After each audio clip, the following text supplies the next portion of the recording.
Tere, te kuulate Kindlustusühistu 1 podcasti. Täna on meie stuudios Andro Roos, kes on Tartu Hoiulaenuühistu asutaja, eestvedaja ja juhatuse esimees. Tere, Andro! Tervist! Ja Tartu Hoiulaenuühistu on tegutsenud 2006. aastast ja olete Kindlustusühistu 1 kaasasutaja. Nii on. Ja täna sinuga räägime siis uute turgu muutvate algatuste loomisest ja ka kindlustusühistute võimalustest, nende ajaloost, lisaväärtusest tänasel Eesti kindlustusturul ja tuleviku võimalustest. Ja mina olen Lauri Kriisa, Kindlustusühistu 1 liige ja argumenteerimisettevõtte Speaksmart moderaator. Aga räägime alustuseks Tartu Hoiulaenuühistust. Kuidas see alguse sai ja kuhu tänaseks jõudnud olete? No, eks ta sai alguse sellisest väiksest mõttest. Nimelt, kui siin eelajalugu rääkida, siis minu ema käis Maaülikoolis ja seal oli selline aine nagu, kas ühistegevus või ma täpselt nime ei mäleta.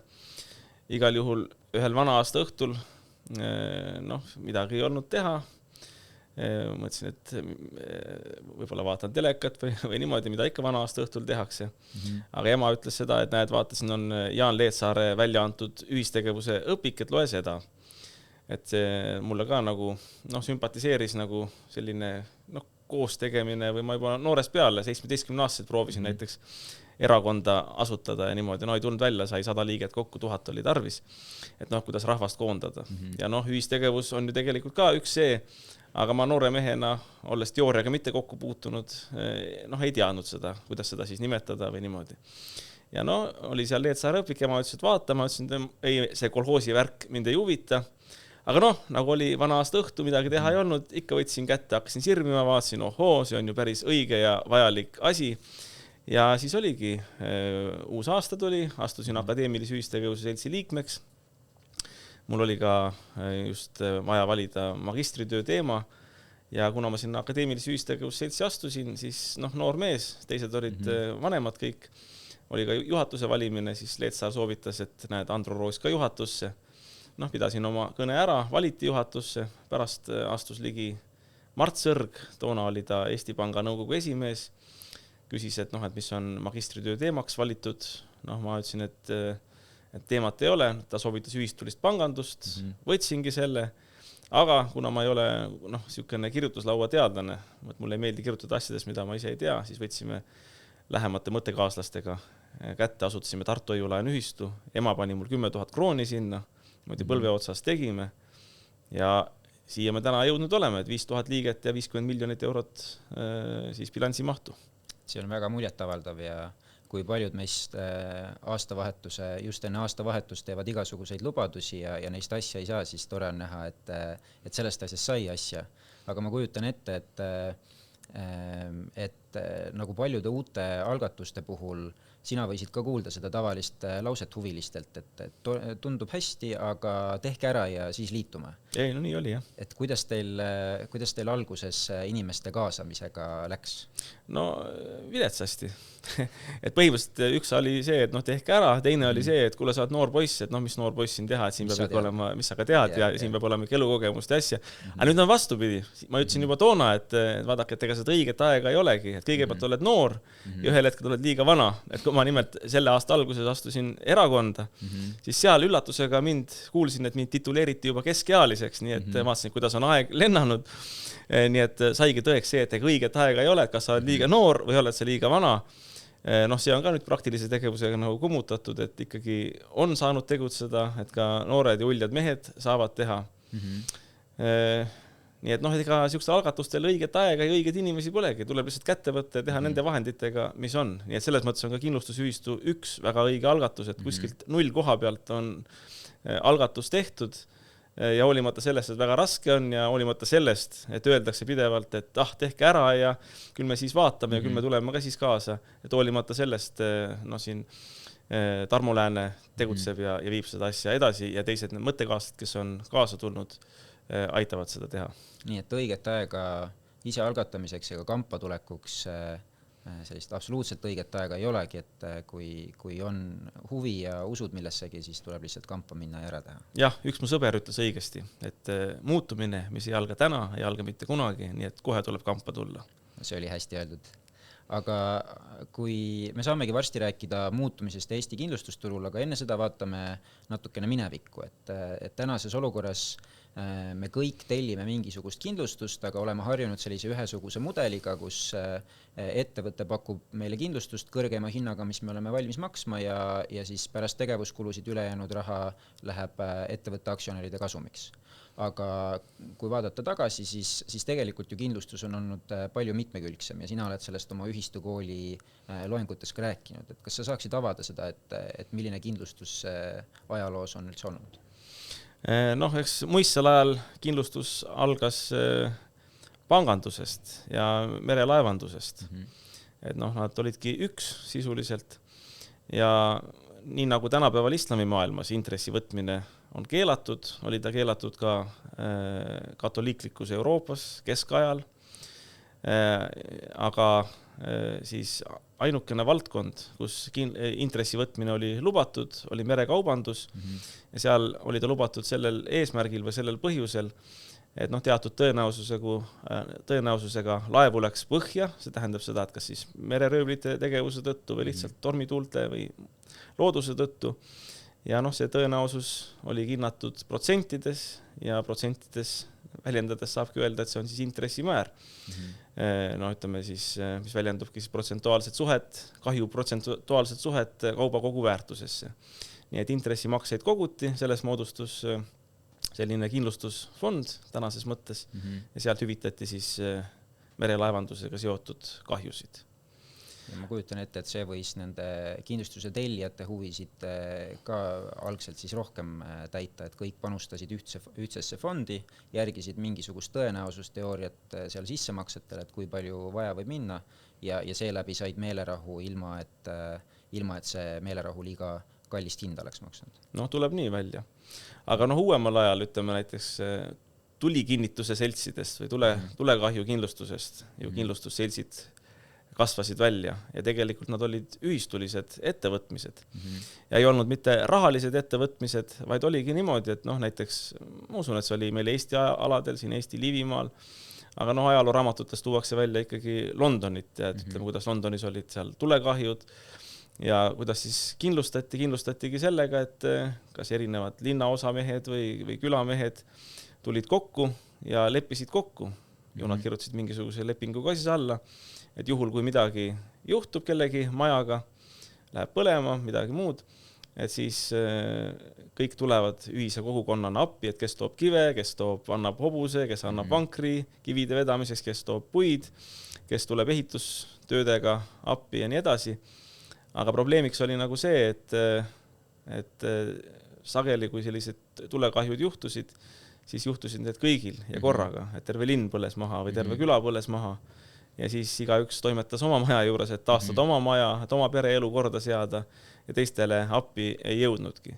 Aga noh, see algne põhimõte oligi niisugune üllas põhimõte, et mitte kedagi koorida rahaliselt ja mitte ka mingisugust rahalisi vahendeid koguda, vaid lihtsalt koguti lubadused kokku ühtsesse lepingusse ja öeldi, et kui kellelgi midagi juhtub, me nagu üks mees tuleme ja aitame üles ehitada.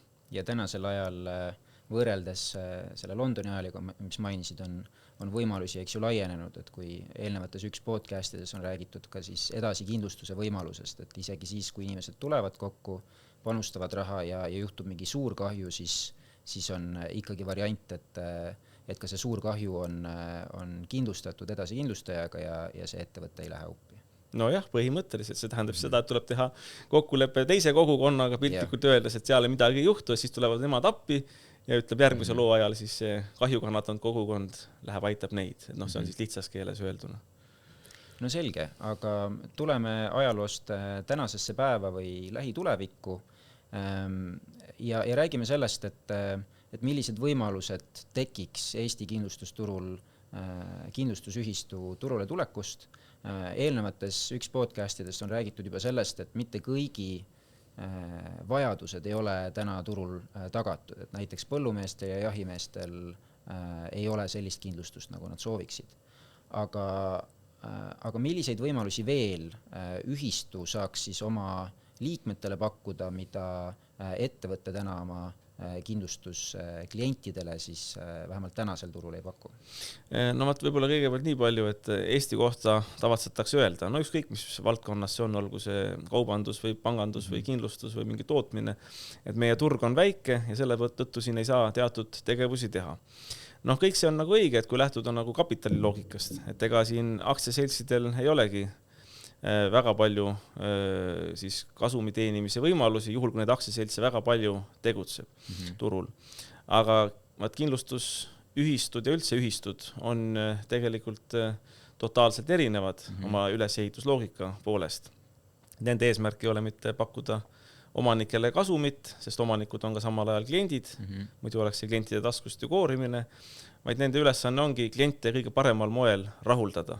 No näiteks tänapäeval tundub uskumatu või imelik, et 30. aastatel tegutses näiteks Petserimaal mingisugune väikene kindlustusselts, millel oli 11 liiget, eks ole. Noh, tänapäeval väga raske ette kujutada. Aga miks see ei võiks olla? See ongi see sama põhimõte, et külamehed tulevad kokku ja lepivad siis kokku, et näed, kogume kas rahaliselt või mingis muus vormis kindlustusmakseid ja ühesõnaga kindlustamegi ennast nagu tuleviku viletsamate aegade vastu. Aga milliseid võimalusi saaks, ütleme, kindlustusseltsid pakkuda? No eks võimalusi on siin mitmeid. Esiteks, jah, teenuste ring laieneks, sest liikmed ise ütleksid, mida neil tarvis on. Ja siis oleks võimalik leida ka võimalused, kuidas seda siis võimaldada. Niimoodi, et see ka majanduslikult tasuv on ja et see kellegi teise arvelt ei tule. Aga ma arvan, et saaks olla ka täiesti uudseid lähenemisi. No Tartu Hoiu-laenuühistu kõrvale näiteks oleme tekitanud vastastikuse garantiiühistu ja see on selline, ma ei oskagi öelda, mis vorm ta on, no ta on garantiiühistu, et me ei saa nimetada seda kindlustuslepinguks, mida me sõlmime ja ta ongi ainult Tartu Hoiu-laenuühistu liikmetele, et me ei või sinna kedagi teist liikmeks võtame ainult Tartu Hoiu-laenuühistu liikmeid. Aga see vastastikune garantiiühistu siis Tartu Hoiu-laenuühistuga seotud vara siis garanteerib. No näiteks võtame autod, et anname liisingut ja siis liisingusse antud auto on siis garanteeritud vastastikuses garantiiühistus ja kuigi liige maksab nüüd siis neid garantii osamakseid iga kuu, nii nagu kindlustusklient maksaks kindlustusosamakseid, siis 60%, kui ma õigesti mäletan, ma nüüd olen sellest tegevusest igapäevaselt eemal, aga 60% läheb siis sellisesse üldisesse fondi. Et kui mingisugune kahju juhtub, kulud tekivad, et siis sellest üldisest fondist kõigepealt siis kaetakse need kulud, mis garanteerimisele lähevad.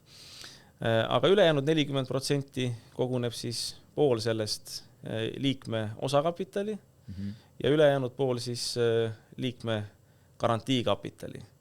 Ja garantiikapitali ja osakapital mõlemad on siis seotud liikme isikuga ja lisatingimus on nende garantiilepingute puhul see, et kui garantiikapital saab võrdseks garanteeritava vara hinnaga, siis lõpeb nii-öelda garantiimaksete küsimine. Noh, siit me võime kohe paralleeli tõmmata kindlustus erinevate teenustega, mida saaks ühistuline kindlustusselts pakkuda, ehk tõesti minna selle peale, et kui mõni liige kindlustab mõnda vara, mis ei ole kahju kannatanud, näiteks 20 aastat kindlustab oma maja, ta ongi kogunud võib-olla selle 20 aastaga need kindlustusfondi või ütleme, kindlustusmakseid maksnud nii palju, mis on selle maja väärtus. Mis tähendabki seda, et tegelikult ei ole mõtet teist maja väärtust koguda. Ja pikas plaanis me tegelikult kõik kogumegi need fondid ju selliseks, sellepärast et kindlustusseltsid on ju kasumis. Me kogume rohkem, kui on need garanteeritavad või siis kindlustatavate varade väärtus. Ja kindlustusselts õige pea näeks ka selle ära, et tegelikult need kindlustusfondid nagu kasvavad ja saaks hakata liikmetele pakkuma midagi taolist. Ja edasi arendus võiksid olla veel see, et sisuliselt vahetad autot, aga garantiikapital on sul ikka sees kindlustusühistus, et sisuliselt läheb uuele autole see garantii või kindlustus edasi. Nii et võt sellised täiesti teistmoodi lahendused, millest aktsiaseltsid kindlasti kuulda ei taha.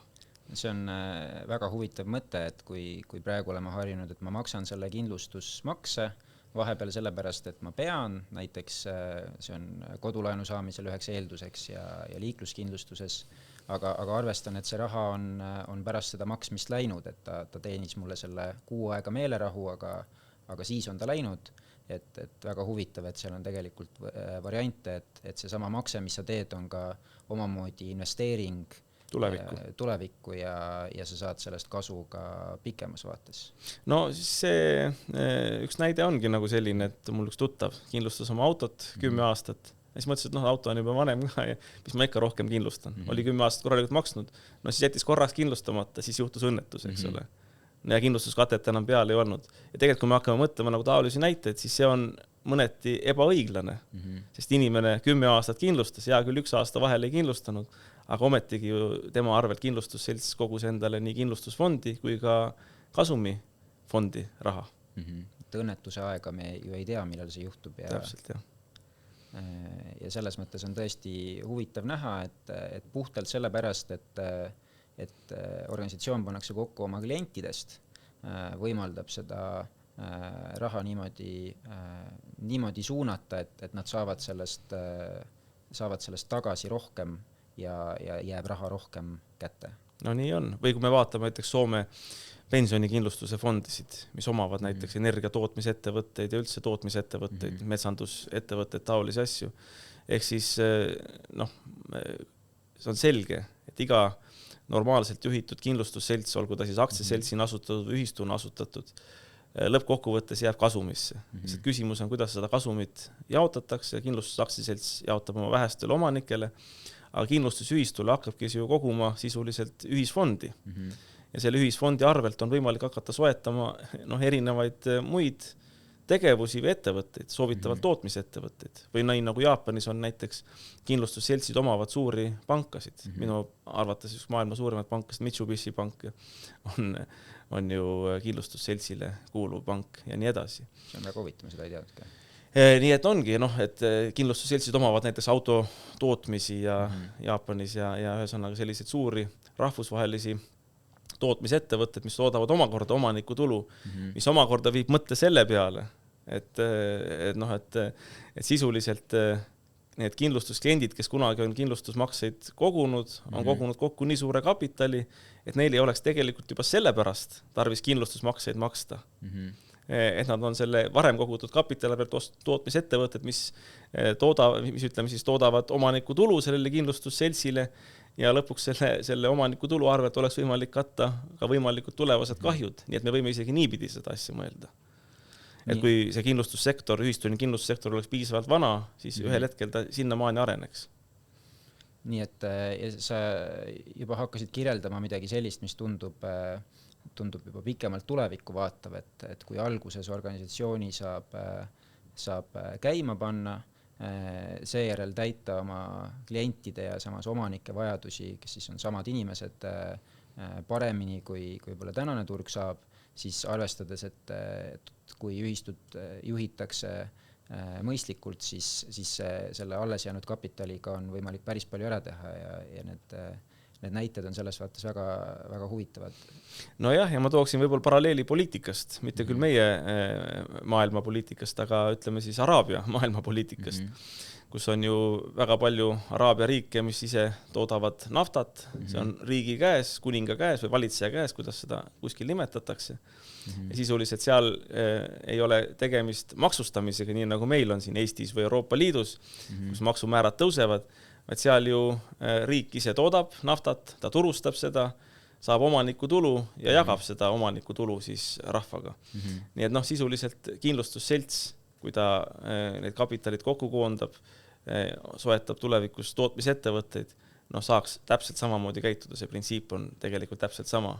Nii et ta ei pea võtma mitte teenustasudena kliendi taskust, vaid ta saab lõppkokkuvõttes, kui ta piisavalt vana, piisavalt kaua tegutsenud, piisavalt õigesti juhitud, võtta, ütleme, kokku kogutud kapitali toodetud siis dividendidest. Selge, see annab veel ühe nüansi nendesse võimalustesse, mis turul tegelikult on. Ja ma tuleksin tagasi Tartu Hoiulaenu ühistu juurde, et sina olid selle juures, kui te saite üks kindlustusühistu kaasasutajaks, et mis need teie liikmete jaoks peamised põhjused olid, miks te seda tegite? Noh, sa küsid väga ilusti. Tavaliselt ühistuid peetakse demokraatlikuks organisatsiooniks, aga ma pean tunnistama, et ega me nüüd üldkoosolekut kokku ei kutsunud sellepärast, et kas astuda kindlustusühistu üks liikmeks, siis me võtsime ikkagi selle juhtkonna tasandil selle otsuse vastu. Loomulikult informeerisime oma liikmed on selle heaks kiitnud, ma ei ole kuulnud ühtegi vastuhäält, sest eks see lõppkokkuvõttes ole ju üks tervik. Tartu Hoiulaenu ühistu juures tegutseb ka tütarettevõtjana Lõuna kindlustusmaakler, mis on kindlustusvahendaja. Ja eks alguses peale on meie suund on ka selle peale, et ütleme muid meie põhitegevusega seotud ettevõtmisi arendada ühistuliselt. Et sellepärast me oleme ka ühistu energia näiteks asutanud tütarettevõttena, ühistu majad ja ühistu mets, mis kõik vajavad ühelt poolt finantseeringut, sellepärast on nad põhitegevusele lähedased tegevused, aga teistpidi genereerivad omaniku tulu. Kindlustus on meile vajalik sellepärast, et kindlustada näiteks Tartu Hoiulaenu ühistu välja antud laenudele võetud tagatisi, maju, autosid, midagi muud veel, või siis ühistu või ühistu tütarettevõtjate enda vara. Kuni selleni välja, et tuulikud võiksid olla ju kindlustatud enda juures ja ühesõnaga erinevad tootmishooned, majad, näiteks me ehitatavatel objektidel tellime ju kogu aeg alguses karkindlustus, hiljem kui valmis on majakarbi kindlustus, korterite kindlustus, nii et siin oleks ühildumiskohti väga palju. Me ei ole sinnamaani ise jõudnud, et kindlustusseltsi teha ja ega me ei hakka topelttööd tegema, me tegime kindlustusmaakleri kohe alguses, aga ta on ainult vahendaja. Ta kõlbab küll, poolik lahendus, nii kaua kui paremat ei ole, aga nüüd, kui tuli kindlustusühistu üks, siis loomulikult me nägime seda võimalust, et tegelikult me saaksime selle kindlustuspoolega ka läbi selle kindlustusühistu üks lõpuni minna. Nii et see on klientide huvides ja kuna kliendid on ka omanikud, siis on see meie liikmete huvides. Selge, seda on väga hea kuulda, et kuidas inimesed praktiliselt, mis kaalutlusi nad arvesse võtavad, kui nad uue algatusega liituvad. Aga ma küsiks sult ka, kui sellel maastikul kogenud tegijalt, et kui on investorid, kes soovivad liituda ühistuga, siis on organisatsioone, kes kasutavad võib-olla ühistu nime, aga võib-olla ei tegutse nii oma liikmete huvides. Ja see muidugi ei ole ainult ühistutele põhine, et täna investorite raha otsib eks ju erinevaid organisatsioone ja skeeme. Et siin, mis oleks need soovitused, et kuidas tunda ära, et milline on selline organisatsioon, mis tegutseb oma liikmete huvides? Ega siin ühest vastust ei ole ja head vastust ei ole.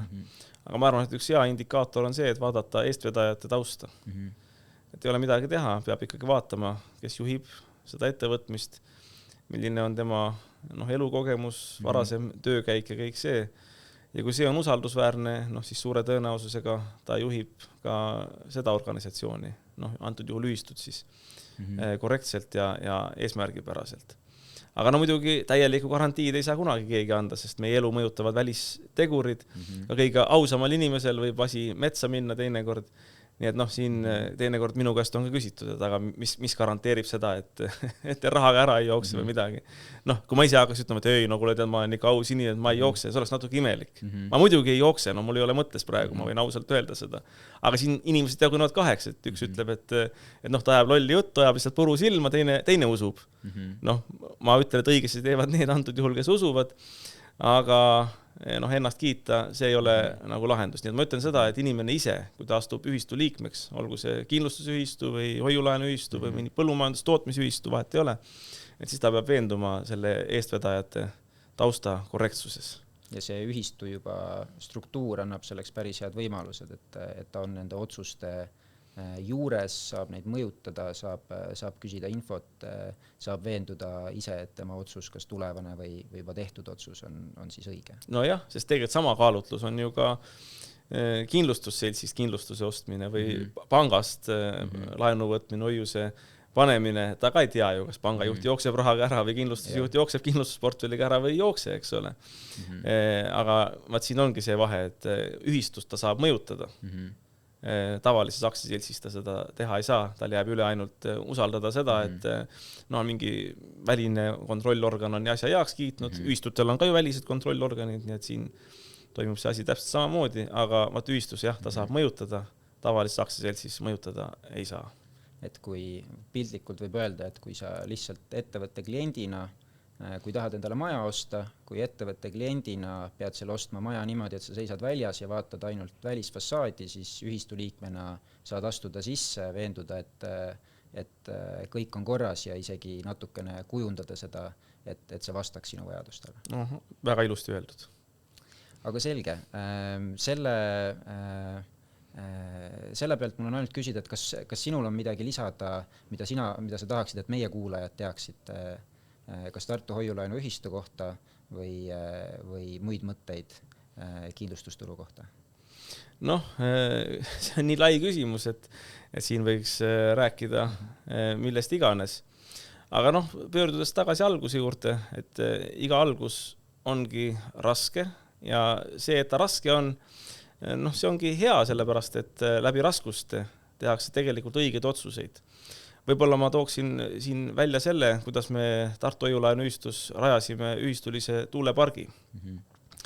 Et nimelt me ka alguses siis oli plaan, kui me need Ida-Virumaal Kiviõli linna juures asuvad 5 hoonestusõigust ostsime, kuhu oli võimalik rajada siis 5 elektrituulikut.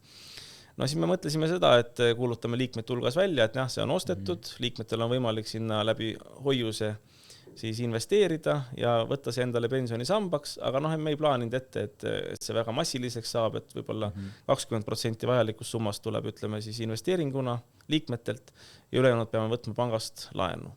Aga kujunes niimoodi, et 90% panid liikmed, 6 aastat kogusime raha, vahepeal ehitasime loomulikult, nii kuidas raha juurde tekkis, ehitasime edasi ja 10% lõpuks pidime siis võtma ainult pangast. Ja see oli hea, et me 10% pangast võtsime, et meil see 6 aasta peale venis, sest me ei saanud korraga suurt raha peale, me olime vaesed. Ja eks me teatud mõttes oleme siiamaani vaesed. Vaene on hea olla, sest vaesus paneb, ütleme, loomingulisuse tööle. Kui ma oleks pangast laenu saanud kohe, oleks jõukaks saanud, nii-öelda näiliselt, oleks pangast laenu saanud, siis me oleks võtnud ühe peatöövõtja, see oleks loomulikult kallilt teinud selle asja, ma ei kahtle, et ta oleks hästi teinud, kindlasti oleks hästi teinud, aga see oleks kulukamaks läinud lõppkokkuvõttes. Aga kuna me olime vaesed ja raha ei olnud, siis me tegime etapikaupa.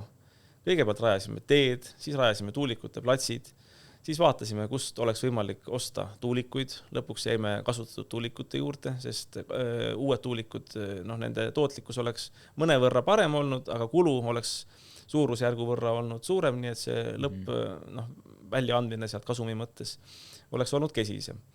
Nii et vaatasime transpordi ise, kuidas me kasutatud tuulikud ära toome, ühesõnaga panime ise püsti, et iga etapi mõtlesime läbi, leidsime tegijad ja juhtisime ise projekti ja ma ütlen, et lõppkokkuvõttes me saime väiksemate rahadega selle asja tehtud. Kui oleks muidu, kui oleks sealt suured rahad siis peale antud. Ja siin ma näen ka kindlustusühistu üks puhul taolist lähenemist, mis on õige, mis on ka raskem muidugi. Et loomulikult oleks hea, kui näiteks tuleks keegi suur investor või kas riik või mõni suur ettevõte ütleks, et näed, siin on raha, tehke ära. Muidugi, eks sellel oleks oma hind, ta tahaks võib-olla kontrollida seda asja, ta paneks mingisugused eeltingimused ja võib-olla see ühistu ei näeks enam selline ühistu välja, nagu ta olema peaks ja võib-olla see mõjutaks ka seda sisu soovimatus suunas. Nii et see, et raske on, see, et kohe kõik liikmeks ei tule ja et jupikaupa tulevad, see on hea ja see on hea ka selles mõttes, et inimestel on aega selle mõttega harjuda ja on põhjus seda ideed tutvustada, ise läbi mõelda juhtkonnal need ideed ja inimestel, kes liituvad järk-järgult, sügavalt järgi mõelda ja leida, et see otsus on õige, sest ega me ei taha ka ju sellist olukorda. Me Tartu Hoiulaenu ühistus samamoodi ei ole tahtnud ja siin kindlustusühistus ammugi ei taha. Kus täna mingisuguse emotsiooni ajal ütleme hurraa, astume liikmeks, ei ole läbi mõelnud seda asja järgmine päev tuleb ukse taha, kuule anna raha tagasi, ma ikka ei taha olla, ma olen vaadanud, et see ei ole õige asi. Me tahamegi ju, et tuleksid veendunud ühistegelased, veendunud liikmed, kes seda asja ühiselt hakkavad edasi viima ja kes saavad aru, mida nad teevad, miks nad teevad ja kuhu nad tahavad välja jõuda. See on, tundub väga hea lõpp-punkt, see rõhutus, et tegelikult ühistu otsib endale liiget, kes soovib sinna olla liige pikaajaliselt ja selle jaoks ühistu on valmis tegema, võib-olla läbima raskema teekonna selleks, et ta suudaks oma liikmetele pakkuda ka väärtust pikaajaliselt. Just nii. Aga aitäh sulle, Andro, selle tänase vestluse eest. Te kuulasite Kindlustusühistu 1 podcasti koos Tartu Hoiulaenuühistu juhatuse esimehe Andro Roosiga. Ja tuletame ka kuulajatele meelde, et jätkuvalt on võimalik astuda Kindlustusühistu 1 liikmeks ja panustada osakapitali. Seda te saate teha Kindlustusühistu 1 veebilehel. Kusjuures osakapitali panustamiseks on 2 varianti. Esiteks on võimalik teha kohe sissemakse ja siis saab öelda, et kõik sammud panustamiseks ongi läbitud. Teiseks on hea võimalus märkida kodulehel oma plaanitav panus, mis siis kogutakse kokku enne tegevuse alustamist. Ja see panuse märkimine on hea võimalus, kui te soovite näiteks hoida praegu likviidseid varasid, näiteks aktsiate ostuks või siis panustamiseks hoiulaenuühistusse, aga te teate juba, et tulevikus te soovite saada tulu 1 liikmena. Minu poolt aitäh ja järgmise kuulamiseni.